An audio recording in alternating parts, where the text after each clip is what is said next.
Hello everyone, আসসালামু আলাইকুম। Welcome back to my channel. আজকের রেসিপিতে আপনাদের জন্য থাকছে মুড়ি ঘন্ট বা মুড়ো ঘন্টর রেসিপি। একদম সহজভাবে আজকের রেসিপিটা আপনাদের সাথে শেয়ার করব, তবে খেতে কিন্তু অসাধারণ হয়ে থাকে। অনেক সময় দেখা যায় যে মাছ আনলে মাছগুলো ঠিকই খাওয়া হয়, কিন্তু মাছের মাথাগুলো পড়ে থাকে ফ্রিজে।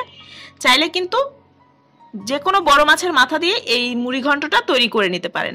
আশা করছি আজকের এই রেসিপিটা আপনাদের কাছে ভালো লাগবে। আজকের রেসিপির জন্য আমি এখানে একটা রুই মাছের মাথা নিয়ে নিয়েছি, সেই সাথে 2 পিস মাছও আমি এরকম ছোট ছোট করে কেটে নিয়েছি। আর সম্পূর্ণ মাথাটাকে এরকম ছোট ছোট করে কেটে নিয়েছি আর সুন্দর করে পরিষ্কার করে ধুয়ে নিয়েছি। এখন এর মধ্যে দিয়ে দিচ্ছি আধা চা চামচের মতো লবণ, সেই সাথে আধা চা চামচ করে হলুদের গুঁড়া এবং আধা চা চামচ করে লাল মরিচের গুঁড়া। এখন এই সবকিছু একসাথে সুন্দর করে মিশিয়ে নিচ্ছি। মুড়ি ঘন্টটা রান্না করার আগে মাছের মাথাটাকে এরকম হলুদ মরিচ মাখিয়ে চেষ্টা করবেন কিছুক্ষণ রেখে দিতে। তাই আমি প্রথমেই এই মাছের মাথাতে হলুদ মরিচ মাখানোর কাজটা করে নিয়েছি। এরপরে মুগ ডালটা ভেজে নিব।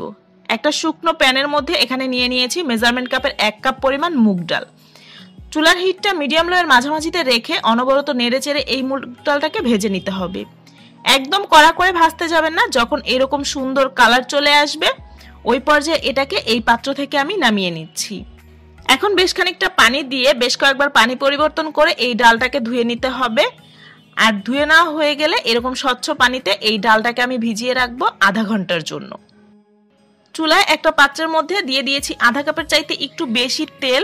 তেলটা গরম হয়ে আসলে এখন একে একে সেই হলুদ মরিচ আর লবণ মাখিয়ে রাখা মাছের টুকরোগুলো এর মধ্যে দিয়ে দিচ্ছি। মাছের মাথার সাথে যদি 2-1 পিস মাছ এখানে ব্যবহার করেন তাহলে কিন্তু খেতে এটা অনেক বেশি ভালো লাগে, তা না হলে দেখা যায় সবগুলো অংশই একদম কাটা কাটা থাকে। উল্টে পাল্টে মাছের টুকরোগুলোকে আমি ভেজে নিয়েছি। আর যখন এরকম কালার চলে এসেছে ওই পর্যায়ে এগুলোকে তেল থেকে উঠিয়ে নিচ্ছি। এই তেলের মধ্যেই এখন দিয়ে দিয়েছি 2টা তেজপাতা, ছোট 2 টুকরো দারচিনি এবং 3টার মতো এলাচ। এলাচের মাথাটাকে আমি একটু ফাটিয়ে ব্যবহার করেছি। কিছুক্ষণ তেলের মধ্যে নেড়েচেড়ে নিয়ে এখন এর মধ্যে দিয়ে দিচ্ছি 1 কাপ পরিমাণ পেঁয়াজ কুচি।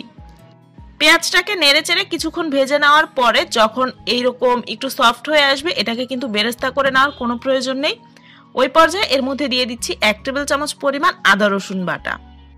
এরকম যখন লালচে কালার হয়ে এসেছে ওই পর্যায়ে এর মধ্যে আমি দিয়ে দিচ্ছি একটা মিডিয়াম সাইজের টমেটো। আমি এখানে ফ্রোজেন টমেটোটা ব্যবহার করেছি, আপনাদের হাতের কাছে যদি ফ্রেশ টমেটোটা থাকে সেটাই ব্যবহার করতে পারবেন। আমি একদম মিহি করে চপ করে ব্যবহার করেছি। ফ্রেশটা ব্যবহার করলেও কিন্তু এরকম কুচি করেই তারপরে ব্যবহার করবেন। টমেটোটা থেকে একটু পানি ছাড়বে আর ওই পানির মধ্যে আমি এখন গুঁড়া মশলাগুলো দিয়ে দিচ্ছি। এর মধ্যে আমি দিয়ে দিয়েছি 1.5 চা চামচের মতো লবণ, 1.5 চা চামচ হলুদের গুঁড়া, 1 টেবিল চামচ পরিমাণ লাল মরিচের গুঁড়া, সেই সাথে আধা চা চামচ করে ব্যবহার করেছি ধনিয়ার গুঁড়া এবং ভাজা জিরার গুঁড়া। এই টমেটোর পানিটা যখন শুকিয়ে এসেছে আর তেলটা এরকম উপরে ভেসে উঠেছে, মশলাটাকে আরো সুন্দর মতো কষানোর জন্য আমি আরো কিছুটা পানি এর মধ্যে দিয়ে দিচ্ছি। মশলাটা যত ভালো করে কষানো হবে এই মুড়ি ঘন্টের টেস্টটা কিন্তু ততই ভালো হবে। আবারও যখন এই পানিটাও টেনে যাবে আর তেলটা এরকম উপরে ভেসে উঠবে ওই পর্যায়ে দিয়ে দিয়েছি সেই আগে থেকে ভেজে রাখা মুগ ডালটা। মুগ ডালটা দেওয়ার পরে আমি ঢাকনা দিয়ে ঢেকে চুলার হিটটা লোতে করে এটাকে 5-7 মিনিটের মতো কষিয়ে নিব। আর মাঝে কিন্তু আমি ঢাকনা তুলে 2 বারের মতো একটু নেড়ে দিয়েছি যাতে করে নিচ থেকে লেগে না যায়। কষিয়ে নেওয়ার পরে এখন এখানে আমি দিয়ে দিচ্ছি পানি। যেহেতু 1 কাপ মুগ ডাল ব্যবহার করেছি তাই আমি এখানে ব্যবহার করেছি গরম পানি 3 কাপ পরিমাণ।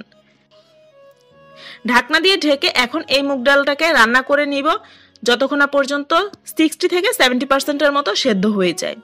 যখন 60 থেকে 70% মতো সেদ্ধ হয়ে যাবে ওই পর্যায়ে সেই আগে থেকে ভেজে রাখা মাছের মাথাটা এর মধ্যে দিয়ে দিচ্ছি। সেই সাথে দিয়ে দিয়েছি কিছু কাঁচামরিচ, আর কাঁচামরিচের মাথাটা একটু কেটে ব্যবহার করেছি। এখানে আমি মরিচের গুঁড়াটা একটু বেশি ব্যবহার করেছি এই রেসিপিতে যাতে করে একটু ঝাল ঝাল হয়। এটা আমার কাছে একটু ঝাল ঝাল খেতেই ভালো লাগে, তবে আপনারা কিন্তু নিজেদের পছন্দ মতো ঝালের পরিমাণটা কম বেশি করে ব্যবহার করতে পারবেন। মুগ ডালটাও সুন্দর মতো সেদ্ধ হয়ে গিয়েছে আর মাছের মাথাটা যেহেতু আগেই ভেজে নিয়েছিলাম সুন্দর করে তাই কাঁচা থাকার কোনো চান্সই নেই। আর যখন এরকম ঝোলটাও একটু কমে এসেছে ওই পর্যায়ে দিয়ে দিয়েছি এখানে আধা চা চামচ পরিমাণ ভাজা গরম মশলার গুঁড়া, সেই সাথে আধা কাপ পরিমাণ পেঁয়াজের বেরেস্তা। এখন এগুলোকে দিয়ে আলতো হাতে একটু নেড়েচেড়ে ঢাকনা দিয়ে ঢেকে রাখবো 5 মিনিটের মতো। 5 মিনিট পরে দেখতেই পাচ্ছেন যে এই ঝোলটা কিন্তু একদম গামাখা মাখা হয়ে গিয়েছে। নিজেদের পছন্দ মতো কিন্তু ঝোলের পরিমাণটা কম বেশি রাখা যাবে, তবে এরকম রাখলেই আমার কাছে একদম পারফেক্ট মনে হয়। আর এটা ঠান্ডা হওয়ার পরে কিন্তু এই ঝোলটা আরও অনেকটাই কমে যাবে। ওপর থেকে 1/4 কাপের মতো ধনিয়া পাতা কুচি ছড়িয়ে এখন একটু নেড়েচেড়ে মিশিয়ে এটাকে নামিয়ে নিচ্ছি। সাদা ভাত কিংবা পোলাও, চাইলে কিন্তু রুটি পরোটার সাথেও এই মুড়ি ঘন্টটা খাওয়া যায়। হুবহু রেসিপিটা ফলো করে একবারের জন্য হলেও বাসায় তৈরি করে দেখবেন। ওপর থেকে কিছু পেঁয়াজের বেরেস্তা এবং ধনিয়া পাতা কুচি ছড়িয়ে আমি এটাকে পরিবেশন করেছি। দেখতে যতটা লোভনীয়, এটা খেতেও কিন্তু অনেক বেশি মজার হয়ে থাকে। আশা করছি আজকের রেসিপিটা আপনাদের কাছে ভালো লেগেছে। যদি ভালো লেগে থাকে ভিডিওটিতে একটি লাইক দিয়ে ফ্রেন্ডস অ্যান্ড ফ্যামিলির সাথে আমার আজকের রেসিপিটা শেয়ার করবেন। দেখা হবে নতুন কোনো রেসিপি নিয়ে। সেই পর্যন্ত সবাই অনেক বেশি ভালো থাকবেন। আল্লাহ হাফেজ।